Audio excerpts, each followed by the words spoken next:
Muito bom dia, boa tarde, boa noite, pessoal, tudo bem?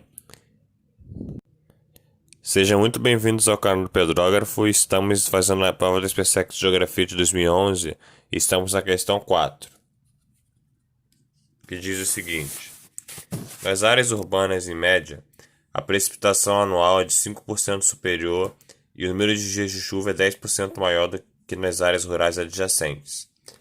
Além disso, as chuvas torrenciais são mais comuns na cidade.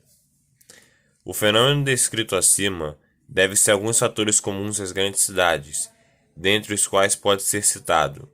Pause o vídeo que eu vou vir com a resolução. Tá. Aqui no canal do Pedrógrafo a gente funciona assim. A gente faz a questão de um jeito bisurado e de um jeito normal. A gente começa pelo jeito bisurado. Tá. De- é tipo aquele ditado. Faça a limonada com seus limões. Olha o que o texto fala.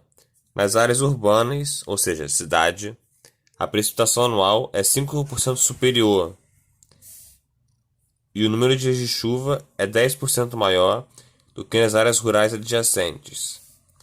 Além disso, chuvas torrenciais, que são chuvas bem fortes, são mais comuns nas cidades.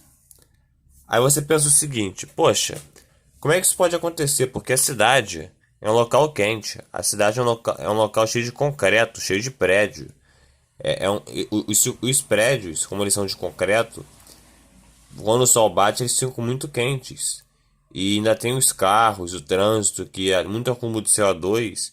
Aí faz toda aquela questão da camada de ozônio, do aquecimento global, do efeito estufa. Aí você lê as alternativas. O acúmulo de praças e grandes áreas verdes na porção central das grandes cidades. Assim, você lendo por alto tá certo, mas olha só. Ele fala mais comuns nas cidades. Só que assim, nem toda cidade tem praça e grande área verde. Por exemplo, São Paulo tem Parque do Ibirapuera. Só que não são todas as cidades sem áreas verdes. Então essa aqui morreu. O excesso de concreto que transfere calor para o ambiente e diminui a temperatura das áreas centrais. Está errado, porque olha só. O excesso de concreto forma um fenômeno chamado ilhas de calor. O que é ilha de calor? Como o nome já diz, é uma ilha que é um local pequeno no meio de uma grande área, com calor no caso, que é porque é o seguinte: na cidade, como tem muito concreto, de edifício, de asfalto, é, o, co o coeficiente de temperatura, vai errado. O calor específico, a capacidade térmica do concreto é muito pequena, então ele esquenta muito.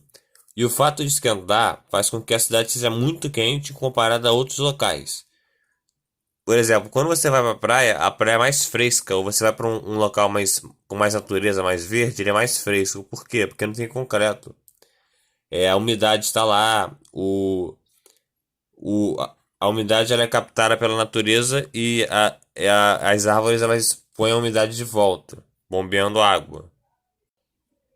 E assim, o item fala diminui a temperatura nas áreas centrais. Pelo contrário, a temperatura aumenta. Aí o item você fala a elevada presença de material particulado de suspensão. Aí tu fala, o que que é isso? Material particulado são partículas, poeira, fuligem, aquelas impurezas que estão no ar. Suspensão é uma parada que tá não no chão, tá suspensa, tá no ar, contribuindo para a condensação d'água na atmosfera e precipitação de chuva. Gostei, segura essa questão, esse item. Item D.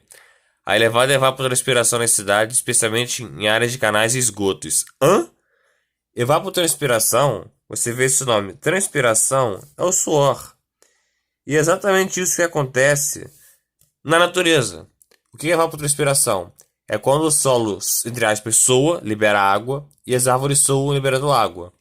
Essa água vira vapor d'água, sobe, entre aspas, eu até faço uma analogia. A nuvem, ela, entre aspas, bebe essa água como se fosse um canudo, porque a água evapora, a água sobe pela superfície, ela esfria, vira nuvem, e ela vira água, fica pesada e chove. Ela vira chuva. Só que assim, áreas de canais e esgotos. Não, cara, o esgoto não evapora, o esgoto não é água. Tá errado. Item é a presença de massas de ar frias nas áreas centrais e o consequente aumento da precipitação da chuva. Não, porque é o seguinte, as áreas centrais não têm massa de ar fria, tem massa de ar quente, porque tem muito carro, tem muita gente, tem muitos prédios, tem muita eletricidade consumida, muito petróleo queimando, petróleo libera CO2, libera enxofre, e todos esses gases eles são estufas, que eles esquentam muito, e a massa de ar fica quente. Mas a precipitação ocorre, para ter chuva, tem que ter nuvem, para ter nuvem tem que ter água, para ter água, no caso, para ter nuvem, tem que ter água evaporada. Para a água estar evaporada, a água tem que estar quente. Você concorda que é mais difícil a água evaporar numa temperatura baixa do que uma temperatura alta? Sim, porque a água evapora a 100 graus. Então a resposta certa é o item C. O jeito formal era só você ver o que está certo e errado como eu fiz agora. Valeu? E resposta certa é a letra C.